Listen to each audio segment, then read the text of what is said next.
আমার বউ বিসিএস পরীক্ষায় পাশ করার পর থেকে রাস্তাঘাটে চলাচল করা আমার জন্য দায় হয়ে গেছে। সারাদিন কাজ করার পর রিক্সাটা নিয়ে সবে বাড়ির দিকে রওনা দিয়েছি। এমন সময় এলাকার এক ভাই আমাকে ডেকে বললেন, "কি রে আকাশ, সারা জীবন কষ্ট করে রিক্সা চালিয়ে বউকে বিসিএস ক্যাডার বানিয়ে ফল কি অন্য কাউকে খাওয়াবি নাকি? তোর বউ তো তোকে রেখে চলে গেল বলে আমাদের কথা মিলিয়ে দেখিস।" সারাদিন রোদের ভিতর রিক্সা চালিয়ে এখন শরীরে বিন্দুমাত্র কথা বলার শক্তি নেই, তাই কারোর সাথে তর্ক করতে গেলাম না। মুচকি হেসে বললাম, "আমাকে রেখে চলে গেলে আর কি করব বলেন ভাই? আমি না হয় আর একজনকে বিয়ে করে সুখে থাকবো।" কথাগুলো বলে সোজা বাড়ির রাস্তা ধরলাম। আজ সারাদিন অনেক পরিশ্রম করেছি। আজ মিথিলা প্রথম চাকরিতে যোগদান করেছে। ওর অনেক শখ ছিল একটা নীল শাড়ির। অভাবের সংসারে কখনো ওর আহ্লাদ পূরণ করতে পারিনি, তাই আজ অনেক কষ্ট করে বেশ কিছু টাকা রোজগার করেছি। আজ মিথিলার সব থেকে বড় ইচ্ছেটা পূরণ হয়েছে। আজ ওর ছোট্ট ছোট্ট ইচ্ছেগুলো আমি পূরণ করে দেব। বড়বাজার থেকে বেলি ফুলের মালা আর 6টা গোলাপ কিনেছি, আর সাথে 2 প্যাকেট বিরিয়ানি। সব মিলে প্রায় 2000 টাকা লেগেছে। গত কয়েক সপ্তাহ ধরে দুপুরে খাওয়ার টাকাটা জমিয়ে এসব কিনতে পেরেছি। আজকাল একদিনে এত টাকা রোজগার করা প্রায় অসম্ভব। খুব খুশি মনেই ঘরে ফিরছিলাম, কিন্তু মাঝ পথে মনটা বিষিয়ে গেল। মনের ভিতর না চাইতেও নানান প্রশ্ন উঁকি দিচ্ছে। আচ্ছা, মিথিলা চাকরি করতে গিয়ে বদলে যাবে না তো? তখন কি আমাকে ছেড়ে চলে যাবে? আমাদের এই 9 বছরের সংসার জীবন ভুলে যাবে? না না, এসব আমি কি ভাবছি? মিথিলা আমাকে খুব ভালোবাসে। আমার জন্য কত শখ আহ্লাদ মাটিতে পুঁতে ফেলেছে তা আমার অজানা নয়। এসব কথা ভাবতে ভাবতে কখন যে বাড়ির সীমানায় চলে এসেছি নিজেই বুঝতে পারিনি। রিক্সাটা জায়গা মতো রেখে উপহারগুলো হাতে নিয়ে বাড়ির ভিতর প্রবেশ করলাম। মিথিলা এসব দেখলে কতটা খুশি হবে ভাবতেই খুব আনন্দ লাগছে। আমাদের বাড়িটা কাঠের তৈরির ওপরে টিনের চাল। মা বাবা অনেক আগেই মারা গেছে, তবে আব্বার বাড়িটা ছিল, তাই থাকার তেমন কোনো অসুবিধা হয়নি। ঘরে ঢুকে দেখলাম মিথিলা ঘুমিয়ে আছে। আগে পরে কখনো মিথিলা আমি বাড়িতে না আসলে ঘুমাতো না, তাহলে আজ হঠাৎ? ঘড়ির দিকে তাকিয়ে দেখলাম মাত্র 8টা বাজে। হয়তো অফিসে গেছিল তাই ক্লান্ত হয়ে পড়েছে। কিন্তু বাড়ি ফিরে যে সেই বিকেলে এখনো ঘুমিয়ে আছে, তাহলে তো অনেক ঘুমিয়েছে। উপহারগুলো সাথে সাথে দিতে না পারলে কি উপহার দেওয়ার মজা থাকে নাকি? আমি আস্তে করে ওর মাথায় হাত বুলিয়ে দিয়ে বললাম, "মিথিলা, অনেক ঘুমিয়েছো তো, এখন ওঠো।" মিথিলা চোখ বন্ধ রেখেই বলল, "কোথায় অনেক ঘুমিয়েছি, মাত্রই তো শুয়ে পড়লাম। তুমি রাতে খেয়ে নিও।" খুব কষ্ট পেলাম ওর কথা শুনে। আগে পরে কখনোই এমন ব্যবহার করেনি, তাই মানতে একটু কষ্ট হচ্ছে। তবুও নিজেকে সংযত করে বললাম, "দেখো, আমি তোমার জন্য নীল শাড়ি, বেলি ফুলের মালা আর গোলাপ এনেছি। এগুলো দেখে তারপর ঘুমিয়ে যেও।" মিথিলা বেশ বিরক্ত হয়ে বলল, "দেখো, এমন হাজার হাজার নীল শাড়ি, সস্তা ফুল কিনতে পারবো আমি এখন?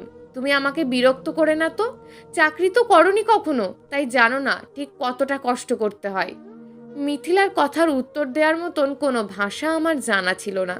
ওর সাথে ঝগড়া করতে আমার ভালো লাগে না, তাই চুপচাপ জিনিসগুলো টেবিলের ওপর রেখে দিলাম। এত সময় ক্ষুধায় পেট চোঁচো করলেও এখন যেন তা বাতাসে মিলিয়ে গেছে। যে মেয়ে 9 বছরের বিবাহিত জীবনে কখনো আমাকে রেখে খাবার খায় না, সে আজ এত সকালে আমাকে রেখে খাবার খেয়ে নিল। কি জানি, হয়তো ক্ষুধা লেগেছিল অনেক। ব্যাপারটা এড়িয়ে যাওয়ার চেষ্টা করতে লাগলাম, কিন্তু বারবার মাথায় কী সব উল্টোপাল্টা চিন্তা ঘুরপাক খাচ্ছে। এক গ্লাস পানি খেয়ে বেরিয়ে এলাম। ঘরের সামনের বারান্দার মতন করা, মাটি দিয়ে তৈরি আর কি। এই বারান্দায় বসে কত গল্প করেছি আমরা দুজন। সেবার মিথিলার পরীক্ষার ফি দিতে হবে আর বই কিনতে হবে বলে 3000 টাকার দরকার ছিল, কিন্তু কিছুতেই টাকা জোগাড় করতে পারছিলাম না। অবশেষে এক লোকের কিছু জিনিস শহরে এক প্রান্ত থেকে অন্য প্রান্তে পৌঁছে দিলে 1000 টাকা দেবে বলল। তখন রাত 10টা বাজে। বাড়িতে ফিরে আসবো বলে সব গুছিয়ে রাখছি, কিন্তু ওর পরীক্ষার ফি দিতে হবে বলে রাজি হয়ে গেলাম। সেদিন রাতে বাড়ি ফিরতে প্রায় 3টে বেজে গেছিল। সেদিন মিথিলা এই বারান্দায় বসে আমার জন্য অপেক্ষা করছিল। আমি বাড়িতে আসলেই আমাকে জড়িয়ে ধরে সে কি কান্না! কাঁদতে কাঁদতে শুধু বলেছিল, আমি আর পড়বো না, তুমি ঠিক সময়ে বাড়ি চলে আসবে এরপর থেকে। আমার খুব ভয় হয় তোমাকে হারানোর। অতীতের কথা মনে করতে করতে কখন যে চোখের পানি গড়িয়ে পড়েছে বুঝতেই পারিনি। হাত দিয়ে চোখ মুছে নিলাম। হয়তো আমিই বেশি ভাবছি। এটাও তো হতে পারে মিথিলা অনেক ক্লান্ত বা শরীর খারাপ। না জেনে এইভাবে ওকে দোষ দেওয়া একদম উচিত হচ্ছে না আমার। 9 বছরের ভালোবাসা 9 মিনিটে যাচাই করা কি উচিত? চাকরি পাওয়ার পর থেকেই মিথিলার ভিতর পরিবর্তন লক্ষ্য করলাম। এখনও আমার সাথে খুব একটা কথা বলে না। বাড়িতে ফিরেই নিজের কাজে ব্যস্ত হয়ে যায়। আমি নিজে থেকে কথা না বললে খুব একটা কথাও বলে না। চুপচাপ ফোনে কিছু একটা নিয়ে ব্যস্ত থাকে। আগে মিথিলা স্মার্টফোন ছিল না, চাকরি পাওয়ার সাথে সাথে একটা স্মার্টফোন কিনে নিয়েছে। বাড়িতে থাকলে সাধারণত ফোন নিয়ে পড়ে থাকে। মাঝে মাঝে মুচকি হাসে, কখনো কখনো সুন্দর করে সেজে ছবি তোলে। প্রথম প্রথম ভাবতাম হয়তো আমাকে দেখানোর জন্য সাজে, কিন্তু আস্তে আস্তে বুঝতে পারলাম সাজটা আমার জন্য নয়। এই তো সেদিন আমি সবেমাত্র বাড়ি ফিরছি, মিথিলা সুন্দর একটা শাড়ি পরে সেজেগুজে দাঁড়িয়ে আছে। আমি ঘরে ঢোকার আগে দেখি ওকে দেখতে পেয়েছি, কিন্তু আমি ঘরে ঢোকার সাথে সাথে ও সব সাজ নষ্ট করে দিচ্ছে। মানে মুখের মেকআপ তুলে ফেলছে। আমি ওর কাজ দেখে খুব অবাক হয়ে বললাম, আমার জন্য সাজলে আর আমাকেই দেখতে দিচ্ছ না? রাগ করে আছো নাকি আমার ওপর? মিথিলা হেসে জবাবে বলেছিল, কি যে বলো না তুমি, আমি তোমাকে দেখাতে সাজতে যাব কেন? আমি তো ছবি তুলবো বলে সেজেছি। মিথিলার এসব অবহেলা আমার সহ্যের বাইরে চলে যাচ্ছিল, কিন্তু ওকে কিছু বলতেও পারছিলাম না। কার কাছে অভিযোগ করব আমি যে নিজেই আমাকে দিন দিন অবহেলা করছে? তার কাছে? হয়তো মিথিলা ভুলে গেছে আমি কতটা ভালোবাসি তাকে, বা আমাকে ভুলে যেতে চাইছে। আমি না চাইতেও অনেক কিছু বুঝতে পারি। একজন প্রথম শ্রেণীর সরকারি কর্মকর্তার স্বামী একজন রিক্সাওয়ালা, এই পরিচয়টা দিতে হয়তো দ্বিধাবোধ করে। কে সমাজে নিজেকে ছোট করতে চাইবে? জীবনের সব থেকে বড় ধাক্কা খেলাম যেদিন মিথিলাকে আমি ওর অফিসের সামনে নামিয়ে দিতে গিয়েছিলাম। মিথিলা রিক্সা থেকে নামতেই একটা ছেলে এসে মিথিলাকে জড়িয়ে ধরলো। একজন স্বামীর সামনে অন্য কেউ তার স্ত্রীকে জড়িয়ে ধরলে তার কেমন লাগতে পারে, এটা হয়তো ভাষায় প্রকাশ করা সম্ভব না। আমি খুব বেশি রেগে লোকটার গায়ে হাত তুলবো এমন সময় মিথিলা আমার দিকে তাকিয়ে কর্কশ গলায় বলল, তোমাকে তো ভাড়া দিয়ে দিয়েছি, তাহলে কেন এখানে এখনো দাঁড়িয়ে আছো? বেশি ভাড়া দরকার? আমি কিছু না বলে হতভম্ব হয়ে তাকিয়ে রইলাম। ভাঙা গলায় বললাম, আমি ভাড়া? কথা শেষ না হওয়ার আগেই মিথিলা আমার হাতে 100 টাকার নোট গুঁজে দিয়ে বলল, যাও তো এখান থেকে। তারপর ওই লোকটার হাত ধরে বলল, তাড়াতাড়ি চলো, অফিসে অনেক কাজ পড়ে আছে। লোকটাও মিথিলার হাত ধরে দ্রুত পায়ে হেঁটে চলে গেল। আমার তখন মনে হচ্ছিল আমি কোনো ভয়ঙ্কর দুঃস্বপ্ন দেখছি। আমার মিথিলা এমন করতে পারে না। কি করব কিছুই বুঝতে পারছি না। কোনো রকম বাড়িতে ফিরে এলাম। রাস্তায় থাকলে একটা বড় অ্যাক্সিডেন্ট হতে পারত, তাই বাড়িতে চলে এলাম। জীবনের প্রতি আমার মায়া শেষ হয়ে গিয়েছে। তবুও আমি মিথিলা থেকে উত্তর চাই। এতটা ভালোবাসার এই প্রতিদান দিল আমাকে। ওর কি একটুও বুক কাঁপলো না আমাকে এতটা কষ্ট দিতে? হঠাৎ মিথিলার গলা শুনতে পেয়ে লাফিয়ে উঠলাম। তাকিয়ে দেখি মিথিলা নীল শাড়ি পরে খোঁপায় গোলাপ ফুল আর বেলি ফুলের মালা জড়িয়ে অপরাধীর মতন আমার সামনে দাঁড়িয়ে আছে। ওকে দেখেই আমার ঘৃণা হতে লাগলো। ভালো করে লক্ষ্য করলাম এটা আমার আনা সেই নীল শাড়িটা। মিথিলা ভাঙা গলায় বলল, রাতে আমার খুব মাথা ব্যথা করছিল, তাই ঘুমিয়ে গিয়েছিলাম। তুমি তো জানো ঘুমালে আমি কি বলি আমার কিছু মনে থাকে না। তুমি আমাকে একটু জোর করে ডেকে তুলতে পারলে না? জানো শাড়িটা আমার খুব পছন্দ হয়েছে। তোমার সব পছন্দই দারুণ সুন্দর। মিথিলার কথায় আমি হতভম্ব হয়ে তাকিয়ে রইলাম। কোনটা স্বপ্ন আর কোনটা সত্যি বুঝতে পারছি না। মিথিলাকে কিছু না বলে পুকুর ঘাটের দিকে রওনা দিলাম। চোখে মুখে পানি দিলে হয়তো মস্তিষ্কটা কিছুটা পরিষ্কার হবে। চোখে মুখে পানি দিয়ে ঘরে ফেরার সময় পাশের এক কাকি আমাকে ডেকে বললেন, কিরে আকাশ, তোর বউ কাল সরকারি চাকরি যোগদান করলো, আর তুই আমাদের মিষ্টিমুখও না করিয়ে পারলি? কি করে করলি বলতো? আমি কাকির কথার প্রতি উত্তরে শুধু হাসলাম। মিথিলা চাকরি পেয়েছে অনেক দিন আগে, আর এখন কিসের মিষ্টি খাওয়াবো? চারিদিকে ভালো করে লক্ষ্য করে বুঝতে পারলাম এখন সবেমাত্র সকাল হয়েছে। তাহলে কি আমি স্বপ্ন দেখেছি? কাকির কথাই ঠিক, মিথিলা কালকেই চাকরিতে জয়েন করেছে। তারপর বাড়িতে গিয়ে তারিখ দেখে বুঝতে পারলাম মিথিলা কালকেই জয়েন করেছে। রাতের বেলা মিথিলার সাথে কথা বলে বারান্দায় চলে গেছিলাম। তারপর রাতে সব স্বপ্ন দেখেছি। মিথিলা এখনো আমারই আছে। তবে আমি এমন স্বপ্ন কেন দেখলাম? হয়তো এসব নিয়ে অনেক চিন্তা করেছি তাই। পুকুর ঘাটে যাওয়ার আগে মিথিলার বলা কথাগুলো মনে করতে চেষ্টা করতে লাগলাম, কিন্তু সব কিছু স্পষ্ট মনে করতে পারছি না। তখনও হয়তো স্বপ্নের ভিতরেই ছিলাম। ঝুলিয়ে রাখা গামছাটা দিয়ে হাত মুখ মুছতে মুছতে ঘরে প্রবেশ করলাম। মিথিলা আমার কাছে দৌড়ে এলো।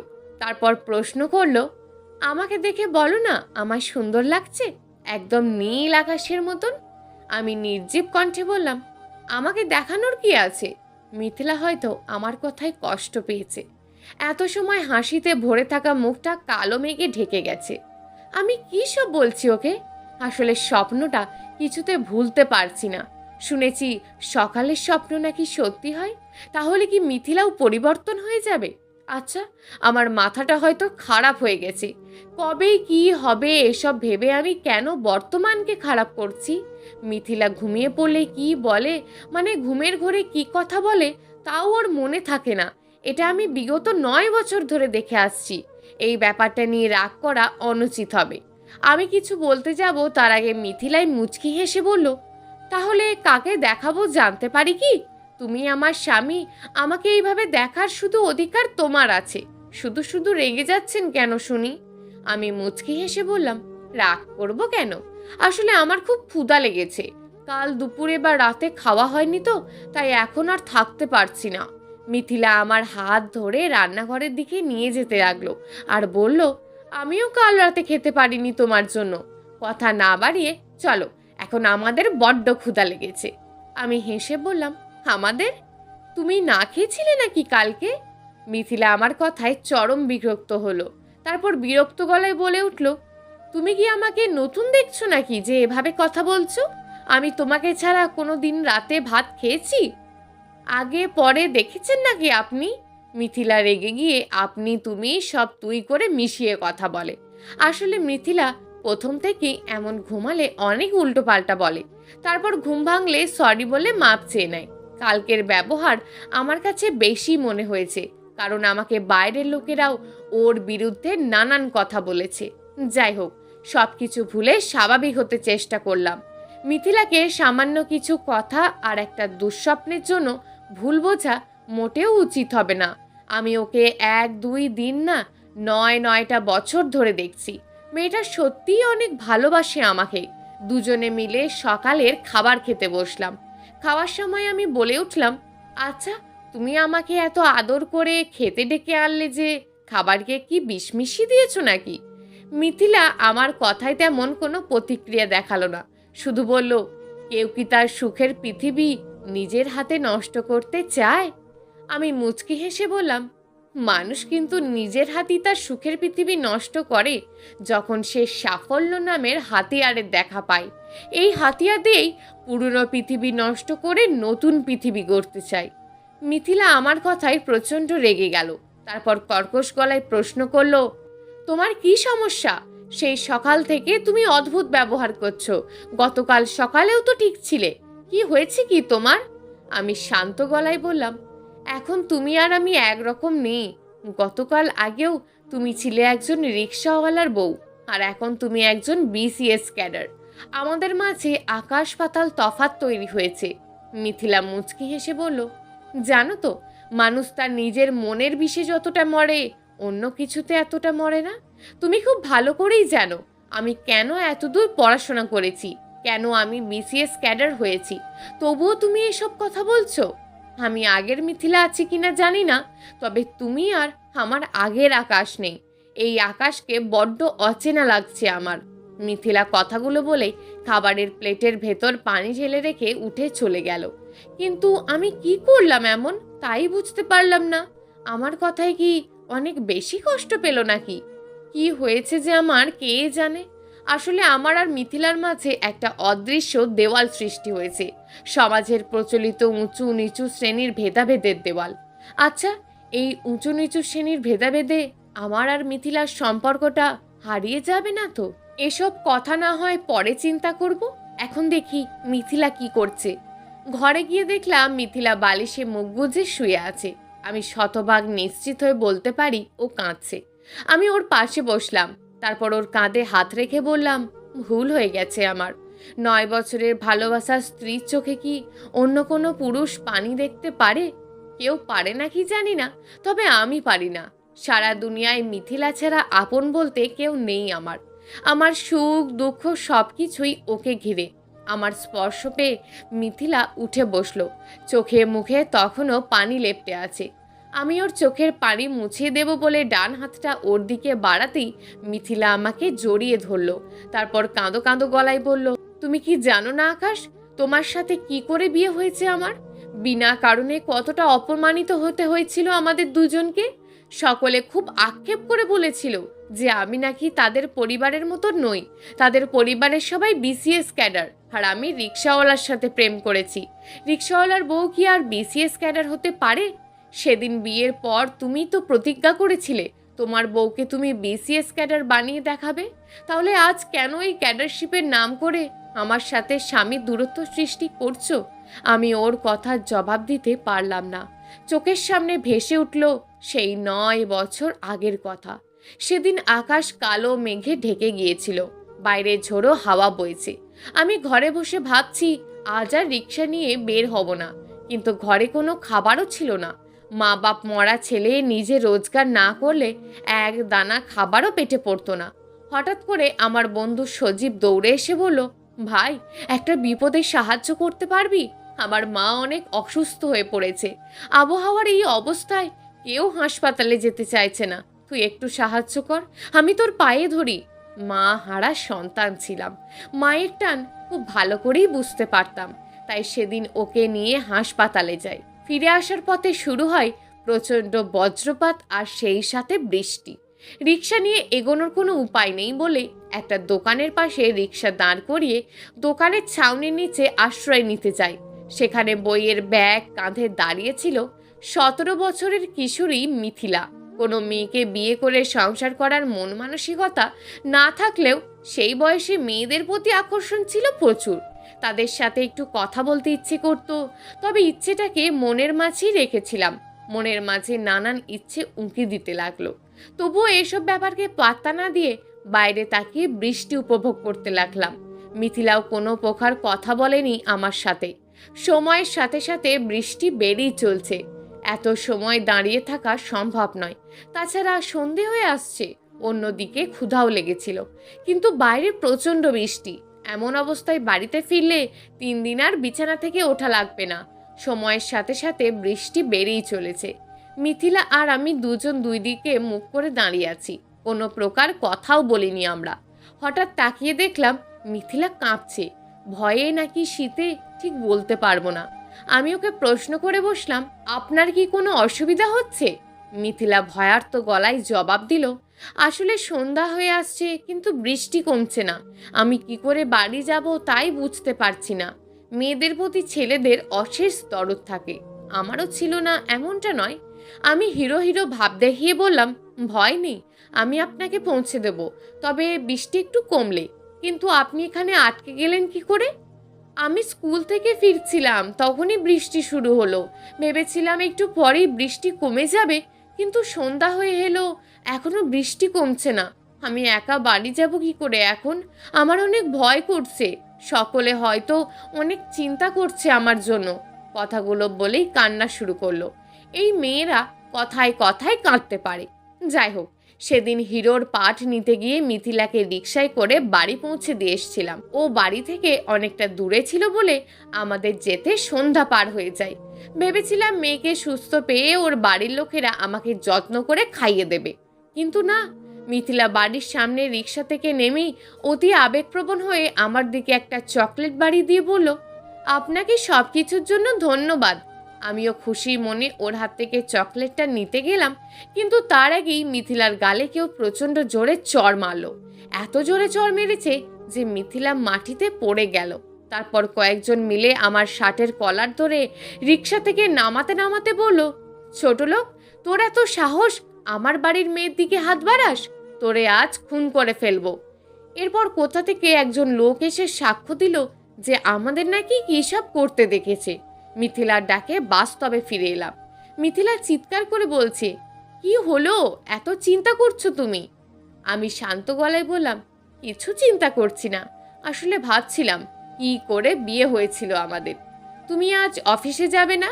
মিথিলা রাগী গলায় বলল, আজ ছুটি। আকাশ মুচকে হাসলো, তারপর বলল, আসলে রোজই তো রিক্সা নিয়ে বের হতে হয়, তাই বুঝতে পারি না কোন দিন ছুটি। তুমি তো সরকারি কর্মকর্তা, তুমিই ভালো জানবে। মিথিলা আমার কথার কোনো উত্তর দিল না, শুধু চোখের পানি মুছে বলল, জানো তো আকাশ, কেউ যদি নিজের মনের ভিতর বিষ ঢুকিয়ে রাখে তাহলে পুরো পৃথিবীটাই বিষাক্ত মনে হয়। তুমি আমাকে বারবার সরকারি কর্মকর্তা বলে কি বোঝাতে চেষ্টা করছো? দয়া করে একটু পরিষ্কার করে বলবে। আমি মিথিলার দিকে তাকিয়ে বললাম, আমি কিছু মনে করতে চাই না রে পাখলি, এই সমাজটা এমনই রে। রিক্সা চালকের বউ বিসিএস ক্যাডার হতে পারে না, আর পারলেও তারা মেনে নিতে চায় না। এরা সমাজকে দুই ভাগে ভাগ করে নিয়েছে। যাই হোক, চলো আজ তোমাকে তোমাদের বাড়িতে নিয়ে যাব। তুমি চাকরি পেলে মা বাবাকে মিষ্টিমুখ করাবে না?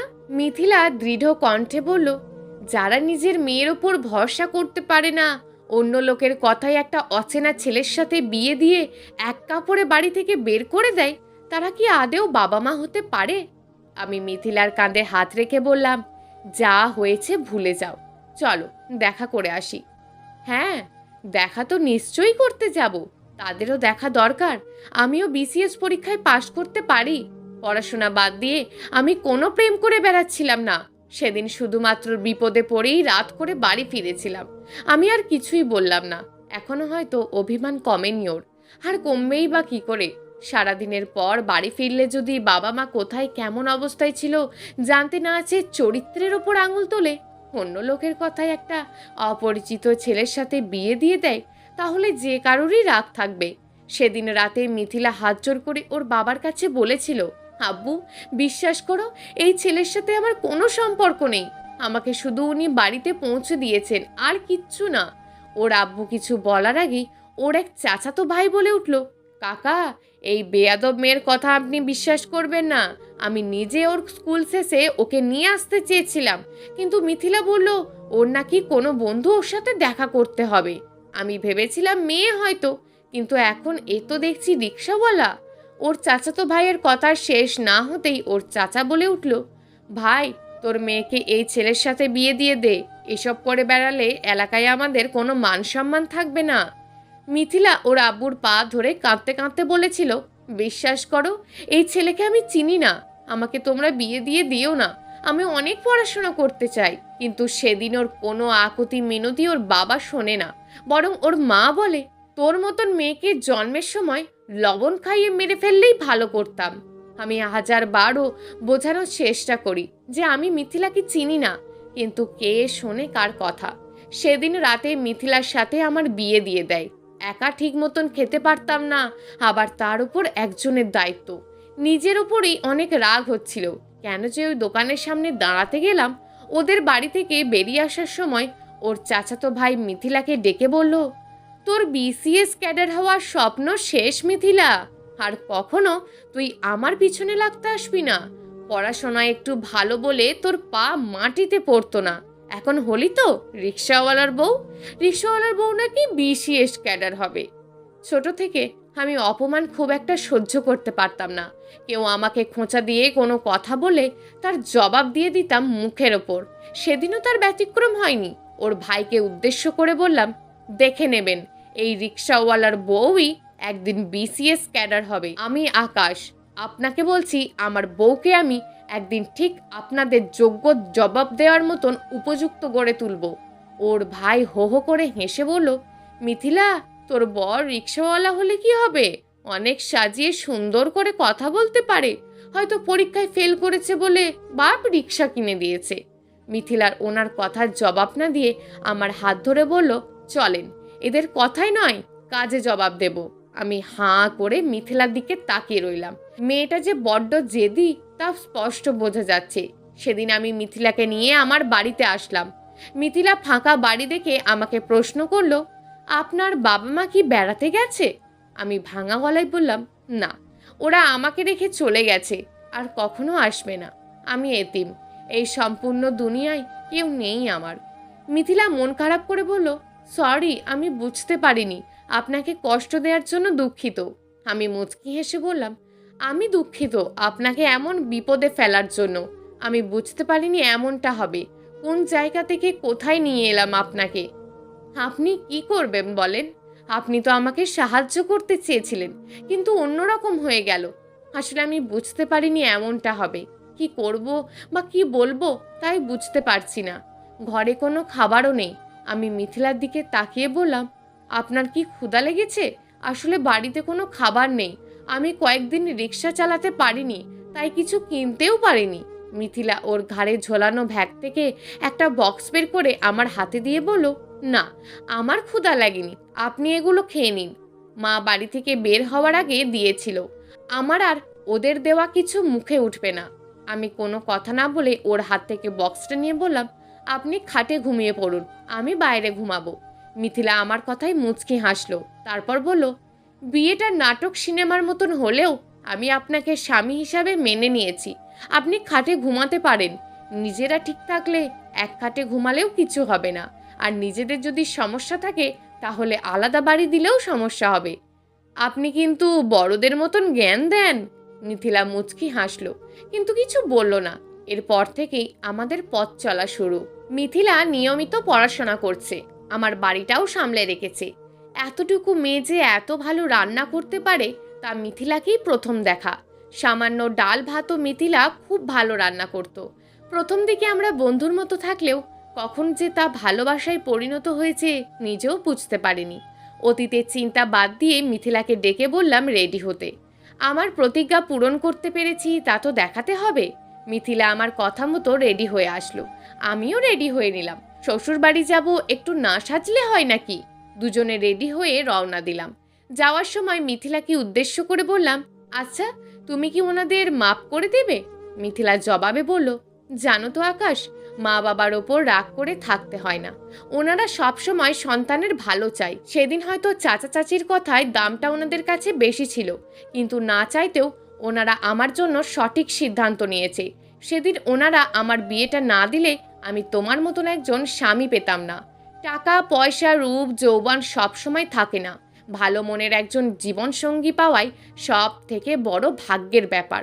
হ্যাঁ, আমার বাবা অনেক বড় সরকারি চাকরিওয়ালা কর্মকর্তা দেখে এমন ছেলের সাথে বিয়ে দিতে পারত, কিন্তু তাদের থেকে কি আমি এমন সাপোর্ট পেতাম? হয়তো পেতাম বা পেতাম না। দামি গহনা শাড়ির আড়ালে কষ্ট লুকিয়ে রাখতে আমি পছন্দ করি না আকাশ। আমি যেমনটা পেয়েছি তেমনটাই খুব ভালো। এতটা সুখও হয়তো অনেকে পায় না। মিথিলার কথা শোনার পর আমি কি বলবো বুঝতে পারছি না। সত্যি বলতে বিয়ের পর থেকে মিথিলা কখনোই আমাকে নিয়ে আফসোস করেনি, বরং আজীবন গর্ব করে এসছে। কখনো কখনো ওকে যদি কেউ বলেছে, তোর আরো ভালো বর হতো, তোর আব্বু একজন রিক্সাওয়ালার বউ করে দিল তোরে, মিথিলার উত্তরটা এমন হতো, আসলে কি জানিস, আমার বরের রোজগারটা সৎ, কখনো কারোর কষ্টের টাকা নিজের পকেটে ঢুকিয়ে নিজেকে বড় করতে চায় না। হ্যাঁ, অনেক বড় চাকরি করে এমন ছেলেও আমার বর হতে পারতো, তবে আকাশের সাথে আমি যতটা সুখী এতটা সুখী হয়তো হতে পারতাম না। সত্যি আমি অনেক ভাগ্যবান যে মিথিলাকে নিজের করে পেয়েছি। মিথিলা আবারও বলে উঠল, আকাশ, তোমার ব্যবহার দিন দিন পরিবর্তন হচ্ছে আমি বুঝতে পারছি, কারণটাও জানি। কিন্তু জানো তো, অন্যের কথায় কান দিয়ে নিজের সংসারে অশান্তি করতে হয় না। তোমাকে লোকজন অনেক ধরনের কথা বলে আমি বুঝতে পারি, তার মানে এটা না যে তাদের কথা ঠিক। সবাই পরিবর্তন হয় না আকাশ। কেউ কেউ আজীবন পাশে থেকে সব কিছুকে মিথ্যা প্রমাণ করে দেয়। কোনো সরকারি চাকরি তোমার আর আমার মাঝে ফাটল ধরাতে পারেনি। আমি রাস্তার মাঝে মিথিলাকে জড়িয়ে ধরলাম, তারপর বললাম, তোমাকে এসব বলতে বলেছি নাকি আমি? আমাকে ছেড়ে যাওয়ার খুব ইচ্ছে হচ্ছে, তাই না? মিথিলা কিছু না বলে নিজেকে আমার থেকে ছাড়িয়ে নিল। তারপর আস্তে করে বলল, এইটা রাস্তা। আমি কিছু না বলে ওর হাতটা শক্ত করে নিজের হাতের ভিতর মুষ্টি করে নিলাম। তারপর আমাদের গন্তব্যের দিকে যাত্রা শুরু করলাম। শ্বশুর বাড়িতে যাওয়ার পর যখন সকলে মিথিলার বিসিএস পরীক্ষায় পাশ করার কথা জানতে পারলো, তখন কেউ তেমন কথা বলল না। শুধু শ্বশুর মশাই আমার কাঁধে হাত রেখে বলল, আমি সঠিক ছেলের হাতে আমার মেয়েকে তুলে দিতে পেরেছিলাম, এইভাবেই আমার মেয়েটাকে দেখে রেখো। শাশুড়ি মা মিথিলাকে জড়িয়ে ধরে অনেক কান্না করলেন। তারপর ভাঙা গলায় বললেন, আজ কিন্তু তোরা যেতে পারবি না। মিথিলা প্রত্যুত্তরে শুধু মুচকি হাসল। সব মেয়েই তার বাবা মাকে ভালোবাসে। কিছুটা অভিমান হয়তো এই ভালোবাসার ওপর কুয়াশার চাদরের মতন আস্তরণ ফেলতে পারে, কিন্তু মুছে ফেলতে পারে না। আমি মিথিলার চাচাতো ভাইকে উদ্দেশ্য করে বললাম, আমার বউ কিন্তু বিসিএস ক্যাডার, তবে আপনি কলেজের গণ্ডিও টপকাতে পারলেন না। অন্যকে হিংসা করলে জীবনে কখনো বড় হওয়া যায় না। তবে আপনাকে ধন্যবাদ। আপনার মিথ্যে স্বাক্ষর না পেলে হয়তো আমি মিথিলার মতন জীবনসাথী পেতাম না। ওর চাচাতো ভাই রাগী দৃষ্টিতে আমার দিকে তাকালো। তারপর কিছু না বলে ঘর থেকে বেরিয়ে গেল। আশেপাশে তাকিয়ে দেখলাম মিথিলা কোথাও নেই। কতদিন পর নিজের বাড়িতে এসেছে, হয়তো সকলের সাথে দেখা করতে গেছে। যাই, আমিও শ্বশুর বাড়িটা ঘুরে দেখি। কখনো তো আসা হয়নি। মিথিলাদের বাড়িটা বেশ সুন্দর। দোতলা বাড়ি, বাড়ির সামনে রাস্তা, পিছনের দিকে পুকুর, সব মিলিয়ে বেশ সুন্দর। বাড়িটা ঘুরে ঘুরে দেখছি, এমন সময় চোখে পড়ল মিথিলা একটা মেয়ের সাথে কথা বলছে। কি বলছে কি জানি। আমি ওদের দিকে একটু এগোতে শুনতে পেলাম মেয়েটা মিথিলাকে বলছে, হ্যাঁ রে, তোর বর শুনেছি রিক্সাওয়ালা। জানিস, আমার বর সরকারি কর্মকর্তা, মাস গেলে মোটা টাকা বেতন পায়। আমাকে কত শাড়ি গহনা উপহার দেয়। মিথিলা মুচকি হেসে বলল, খুব ভালো তো। আচ্ছা, তোর তো স্কুলের শিক্ষিকা হওয়ার স্বপ্ন ছিল, ছোটবেলায় এমনটাই শুনেছি। সেবার নাকি পরীক্ষাও দিয়েছিলি, তো এখন কি করিস? মেয়েটার হাসি মুখটা কালো হয়ে গেল। তারপর মন খারাপ করে বলল, আসলে আমার উনি চান না আমি চাকরি করি, তাই ওসব আর হয়নি। মিথিলা শান্ত গলায় বলল, কিন্তু জানিস, আমার উনি আমাকে নিজের হাড় ভাঙা পরিশ্রম করা টাকা পরিয়ে এত দূর এনেছে। আমার বই কেনার টাকা জোগাড় করতে দুপুরে খাবারটা পর্যন্ত খায়নি। জানিস তো, সুখটা টাকায় সীমাবদ্ধ থাকে না। সুখ জিনিসটা নিজের ব্যক্তিত্ব দিয়ে খুঁজে নিতে হয়। যদি তুই ডাল ভাত খেয়ে সুখে থাকতে পারিস, তাহলেই তুই সুখী। আর যদি তুই বিরিয়ানি খেয়েও সুখ খুঁজে না পাস, তাহলে তুই অসুখী। আর বললি না আমার স্বামী রিক্সাওয়ালা, হ্যাঁ, উনি রিক্সা চালায়, তাতে সমস্যা কিসের? বরং আমি বুকে হাত রেখে বলতে পারি, আমার স্বামীর সব টাকা সৎ। ওনার কোনো অবৈধ রোজগার নেই, যা অনেক বড় চাকরিজীবী স্ত্রীরাও বলতে পারে না। মেয়েটার মুখটা একদম ছোট হয়ে গেছে, কিন্তু আমার খুব ভালো লাগছে এটা ভেবে যে আমার স্ত্রী আমার পরিচয় দিতে নিজে লজ্জাবোধ করে না, বরং অন্যকে বুঝিয়ে দেয় যে তার স্বামীর অপমান সে সহ্য করবে না। মেয়েটা চুপ করে আছে দেখে মিথিলা আবারও বলে উঠল, আমরা সবাই বইয়ের পাতায় একটা লাইন পড়ে এসেছি যে সকল পেশার লোকেরা নাকি মানুষ, কোনো কাজই ছোট নয়। কিন্তু এই কথাগুলো যেমন বইয়ের পাতায় সীমাবদ্ধ, বাস্তবে কোনো মানুষই হয়তো সব কাজকে সমান চোখে দেখতে পারে না। কথাগুলো বলে মিথিলা ওই জায়গা থেকে চলে গেল। কিন্তু আমি সেই পুকুর পাড়েই দাঁড়িয়ে আছি, আর মনে মনে ভাবছি, ভবিষ্যতে মিথিলা বদলে যাবে কিনা আমি এখন বলতে পারছি না। তবে এই পৃথিবীতে আমার থেকে সুখী মানুষ আর একটাও নেই। সকলে আমার জন্য দোয়া করবেন, যেন মৃত্যুর আগে পর্যন্ত আমি যেন এতটাই সুখে থাকতে পারি। প্রিয় দর্শক, এই গল্পটা আপনাদের কেমন লাগলো তা অবশ্যই একটি কমেন্ট করবেন। আর যদি গল্পটা আপনাদের ভালো লেগে থাকে, তাহলে ভিডিওটিতে একটি লাইক করে দেবেন এবং এই ধরনের ভিন্ন স্বাদের গল্প শোনার জন্য চ্যানেলটিকে অবশ্যই সাবস্ক্রাইব করে আমাদের সঙ্গে যুক্ত থাকুন।